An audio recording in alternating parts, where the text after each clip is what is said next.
ሰላም ቤተሰቦቻችን ዛሬ የተገኘነው በአዲስ ስፖርት ፓርክ ሲሆን ያለንን ቆይታ ተከታተሉን። አዲስ ስፖርት ፓርክ የሚገኘው 22 ኡራኤል ቤተክርስቲያን ወደ ካሳንቺስ በሚወስደው በቀኝ በኩል ነው። ይህ ቦታ እኛ ለማየት እንደሞከርነው በጣም ብዙ የስፖርት አክቲቪቲዎችን በአንድ ቦታ የምታገኙበት ነው። ለምሳሌ ሜዳ ቴኒስ፣ ባስኬትቦል፣ እግር ኳስን ጨምሮ የተለያዩ ስፖርቶች በውስጡ ይገኛሉ።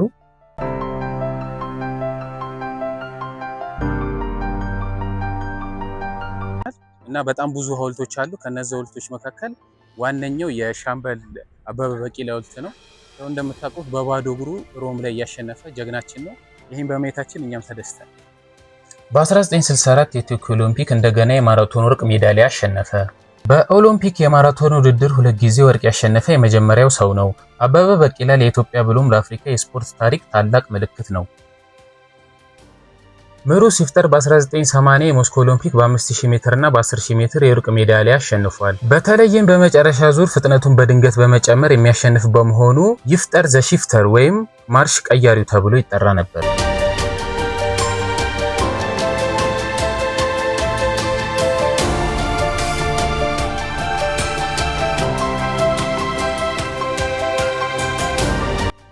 እዚህ ቦታ ላይ ቀደም ብላችሁ ቡክ በማድረግ ከጓደኞቻችሁ ጋር መታችሁ መዝናናት ትችላላችሁ።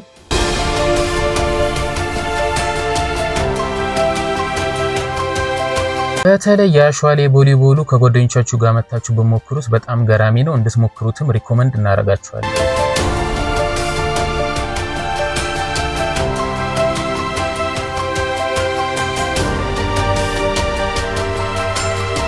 ግቢው በጣም ነፋሻማና ጸጥ ያለ ነው። የተለያዩ ልጆችም ከቤተሰቦቻቸው ጋር መጥተው ሲጫወቱ ተመልክተናል። እኛም በጣም ወደነዋል።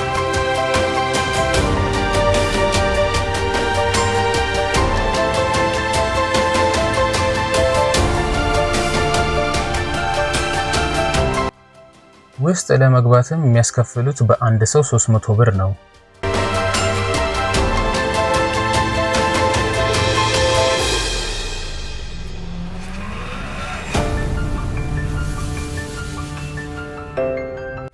ብቸኛው ሰው ኤክሰርሳይዝ ሲያደርግበት ያላገኘነው ቦታ ይሄ ሲሆን እኛም ለመሞከር ተገደን ነበር።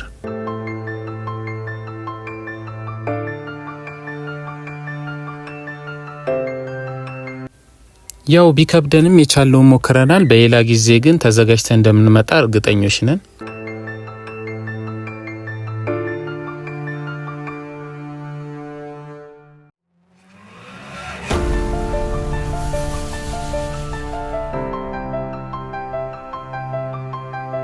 ፊት ለፊት ያለው የዋና ገንዳ ሲሆን ስራ ባለመጀመሩ ለእናንተ ለተመልካቾቻችን ማሳየት አልቻልንም።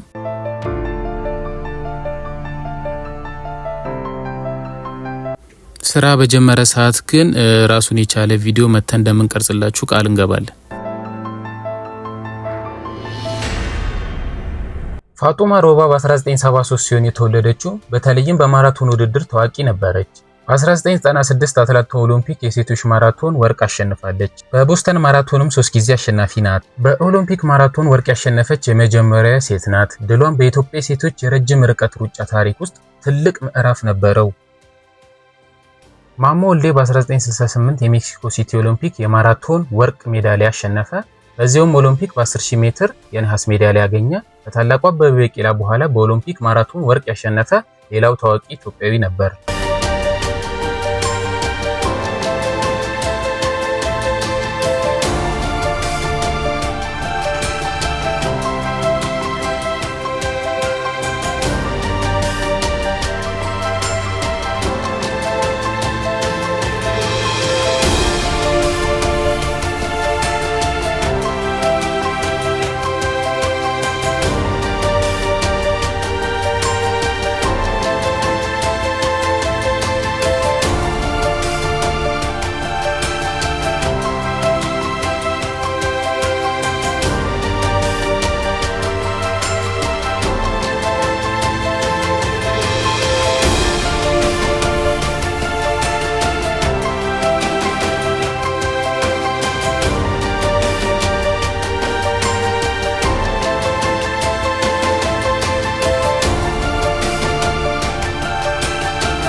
ሰለሞን ባረጋ በ2020 ቶኪዮ ኦሎምፒክ በ10000 ሜትር የወርቅ ሜዳሊያ ያሸነፈ። በ5000 ሜትር እና በ10000 ሜትር በተለይ የታወቀ ነው።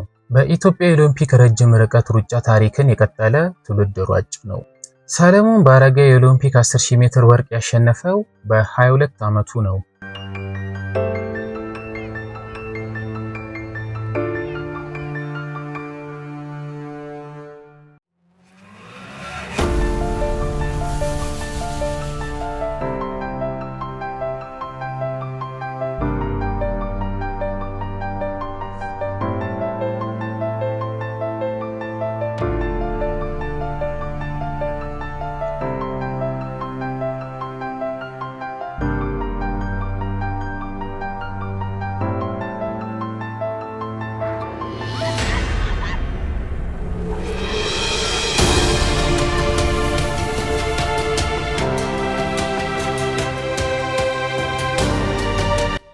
ታምራት ቶላ በ2024 የፓሪስ ኦሎምፒክ የወንዶች ማራቶን የወርቅ ሜዳሊያ አሸነፈ።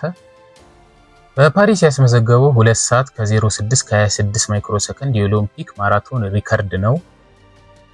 በተለይ በ2024 የፓሪስ ኦሎምፒክ ድሉ በጣም የሚጠቀስ ስኬቱ ነው።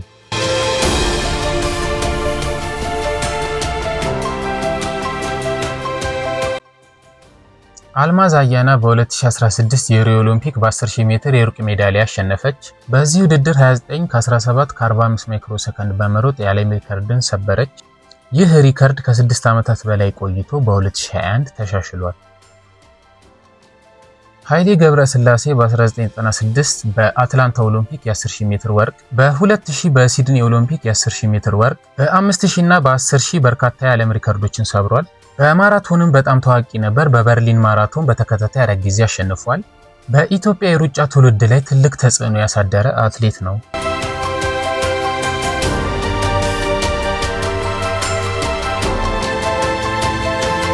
ደራርቱ ቱሉ በ1992 የባርሴሎና ኦሎምፒክ በ10000 ሜትር የወርቅ ሜዳሊያ አሸነፈች። በኦሎምፒክ የወርቅ ሜዳሊያ ያሸነፈች የመጀመሪያ ጥቁር አፍሪካዊት ሴት ናት።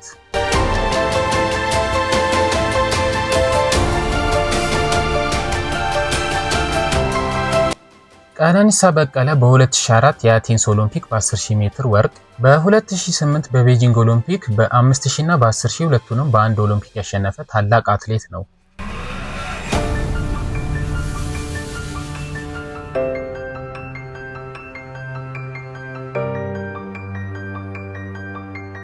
ጥሩነሽ ዲባባ በ2008 በቤጂንግ ኦሎምፒክ በ5000 እና በ10000 ሜትር ወርቅ፣ በ2012 በለንደን ኦሎምፒክ በ10000 ሜትር ወርቅ፣ በኦሎምፒክ ታሪክ ወርቅን 3 ጊዜ ያሸነፈች ብቸኛዋ ሴት አትሌት ናት።